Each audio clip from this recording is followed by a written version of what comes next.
Hey, everybody. Welcome to this week's episode of our Town Hall video series hosted by Certified PA Consulting. If you don't know who I am, my name is Casey D'Amato. I am president of Certified PA Consulting, and we are a consulting agency. We've been around since the late 2000s. We are a team of PAs that have varied business experience, everything from managing multi-million dollar practices, experts in salary negotiations. We help people make career decisions. We're certified life coaches. So for making a career change or pivot, whether that's clinical or non-clinical, and we help people start their own practice. And I'm really excited. We have Catherine Warner here, who is a PA, and she is our resident expert. She's our senior consultant in this area because she does own her own practice. And she's owned her own practice for a number of years now. She's very successful. And she is the one who works with our clients one-on-one. So we help people with everything from group coaching programs, on-demand programs, and one-on-one programs. And Catherine heads up everything related to starting a practice as a PA. So all those common questions like, is it even possible? Can I do it in my state? How would I find a supervising physician? What are the legal ramifications and things I need to do to get started? Insurance, all the things. Catherine is our go-to team coach and advisor for everybody who's interested in starting a practice. And it's actually not as hard as you may think. Catherine's helped people get started in a matter of a few months and be up and running with their new practice and seeing patients in like less than 6 months, which is amazing.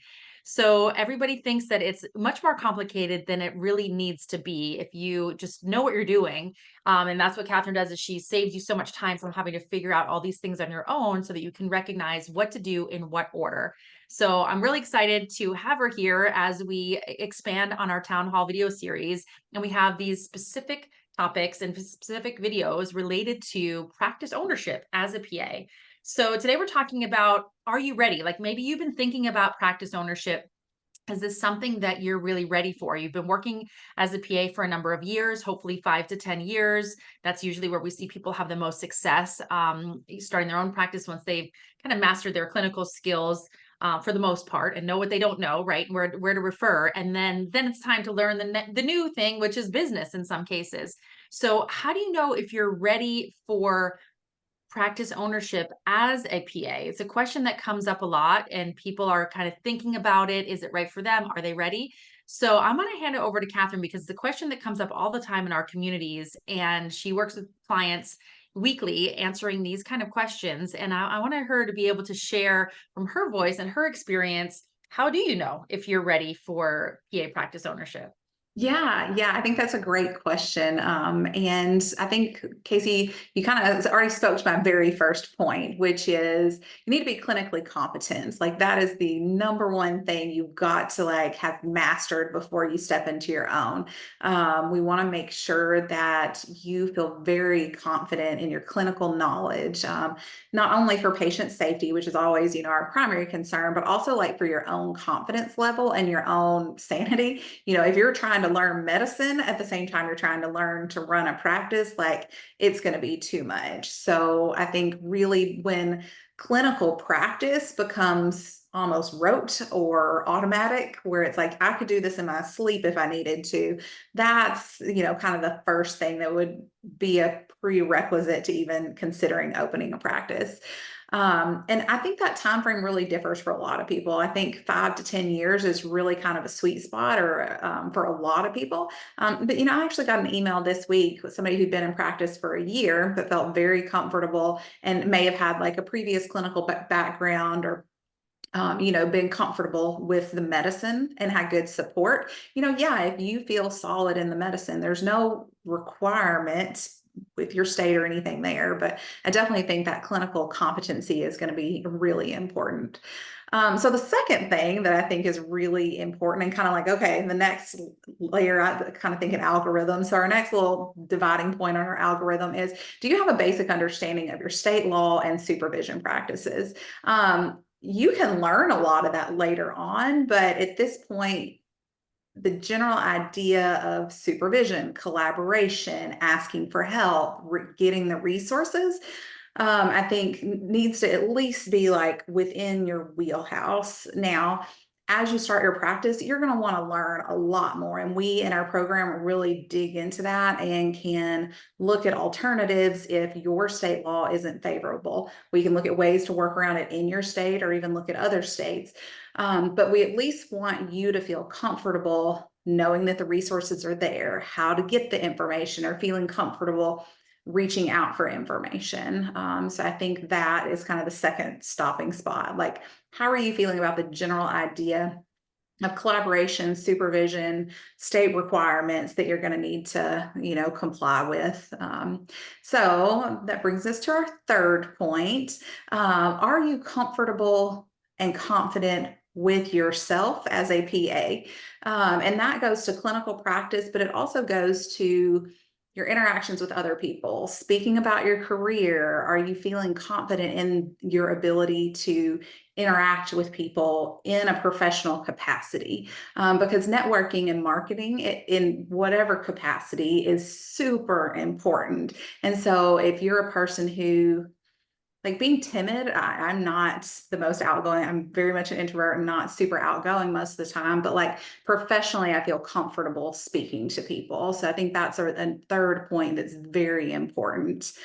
I also think that having built up some resilience and like coping skills, do you have a good tool bag of knowing what to do when you're feeling stressed out, when you're feeling discouraged? Do you know how to manage your own like feelings and emotions and time around clinical work and life in general?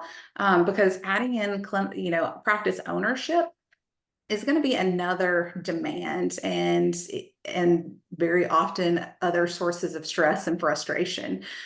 So if you're still struggling, I mean, we're all struggling with life in general. But if you feel like you've got some good tools and can bounce back from those in a good way, I think that's another good signal that you're maybe in the right spot for practice ownership. And then kind of the last thing I like to think about, the fifth point I'd like to make about being ready for practice ownership, is that you're excited about it. That could look like you're frustrated and bored with your current work. And you're also really jazzed about the idea of creating something on your own. I don't necessarily think you have to have the vision completely realized at this point, but the idea, something about owning a practice needs to sound really like congruent with who you are as a person and what you want for your life. And that could be time flexibility is exciting to you. That's kind of my big motivation for this gig. It could be, man, I'm really excited about the income potential. It could be that you're really excited about the idea of learning new skills and marketing. It could be that you're really excited about creating something new and reaching more patients. So there needs to be some kind of excitement there. So those are kind of the five things that I think are really kind of keys that you would be ready for practice ownership. Yeah, I agree with all of those. There's a couple that stand out. That excitement, we say that all the time about practice ownership. Some people are attracted to being their own boss as practice ownership because they're running away from something in their current role.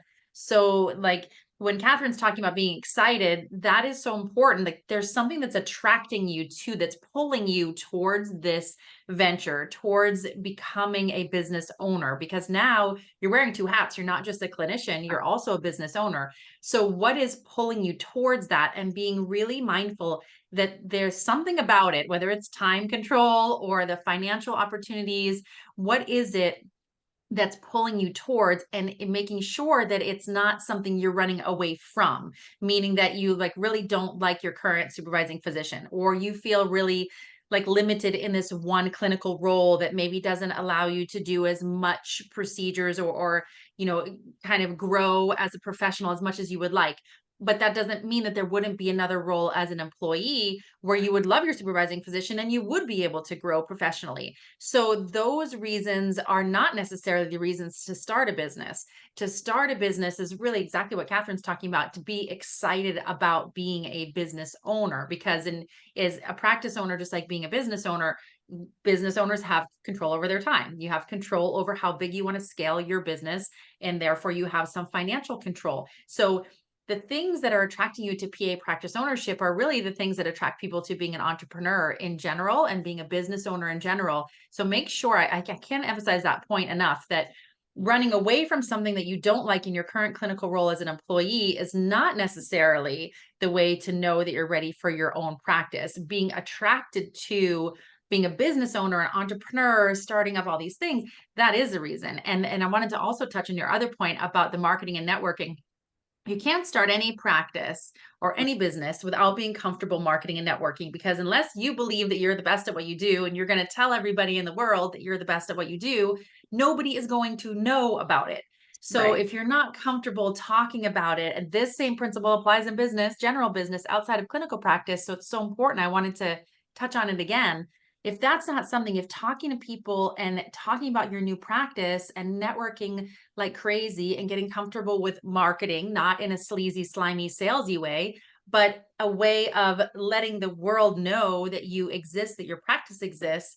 If those things are not comfortable to you, then practice ownership is probably not the right place for you. Because if you expect patients to be on your schedule, that somebody else, is doing that for you, is, the patients are coming based on somebody else who had built the practice before you's reputation or what have you, then being your own boss as a practice owner probably isn't the right choice, because starting any kind of new venture in any industry requires networking and marketing. It's just the way it goes. And we take that for granted as providers. And sometimes, and depending on what practice you're in, you might be overwhelmed. There might be so many patients. You're like, oh my gosh, I can't imagine, like, what if not having a full schedule, because in your facility, you're booked out for 4 months or 6 months or something like that. And that happens sometimes as an employee working clinically. But when you're your own boss starting something brand new, it's not like that. You won't be booked out a month, 2 months, or 3 months. You won't even be booked tomorrow if nobody knows who you are. And so networking and marketing is so important. I wanted to just touch on those 2 points out of your 5 because they were all amazing. But those two like really hit home for me when starting a practice as a PA, that people really need to be mindful about those 2 points. I thought those were great. Yeah, And yeah, go I ahead. Yeah. think if you're running away from something, there are plenty of opportunities to run to. So it's, figuring out what's going to resonate with you and make sense in your life. And so, yeah, being excited about being a practice owner specifically is huge, because so many of the tasks, if that's not where your heart or your brain is, are not going to be like, I love some of the weird admin tasks I get to do as a business owner, but if that's not your personality, then it's going to be miserable. And same thing about networking. Like I said, I'm complete introvert and like a little socially awkward. So, finding marketing opportunities that feel good to you is totally possible, but there has to be some like baseline level of just like comfort and confidence in yourself as a provider and in your ability to like communicate that in whatever realm you decide to do that. But there's going to have to be some marketing. So yeah, you've gotta figure out and be Yep. comfortable with that. 100%, 100%.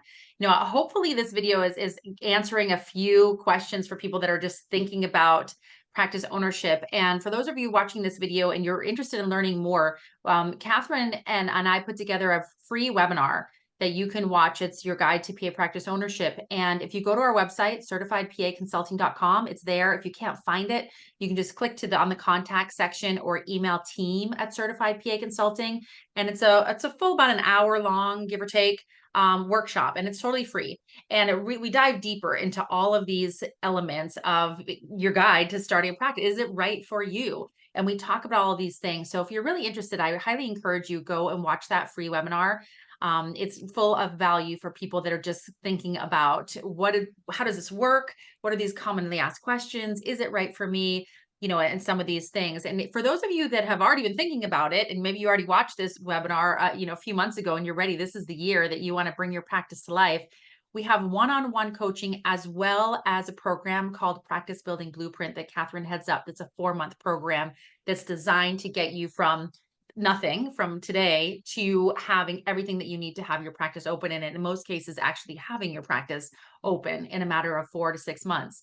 So no matter what stage you're at, if you're still thinking about it, check out the free webinar. If you're ready to take the next steps, I highly encourage you to schedule a one-on-one session with Catherine and dive deeper about your current situation, what's going on, where you're at, your timing, your current pressing questions, your concept for the practice you want to start. Talk to Catherine, sit down with her for an hour on Zoom and like flush out your preliminary ideas. And then, if you're ready to move this year, then jump into Practice Building Blueprint program so that you can actually get your practice to the next level. So all of those resources are at certifiedpaconsulting.com. That's where the free webinar is. You can contact us through that page. You'll get a response the same day when you send a request into the contact form, or if you email team at Certified PA Consulting, you'll always get a response the same business day answering your questions about any kind of free resource, tools, videos, webinars, and also how you can work with us one-on-one privately or in a group program. So don't be shy. If you're thinking about starting a practice, you do not have to do it alone. If you do, it's going to be a lot longer, a lot harder, a lot more expensive than you think.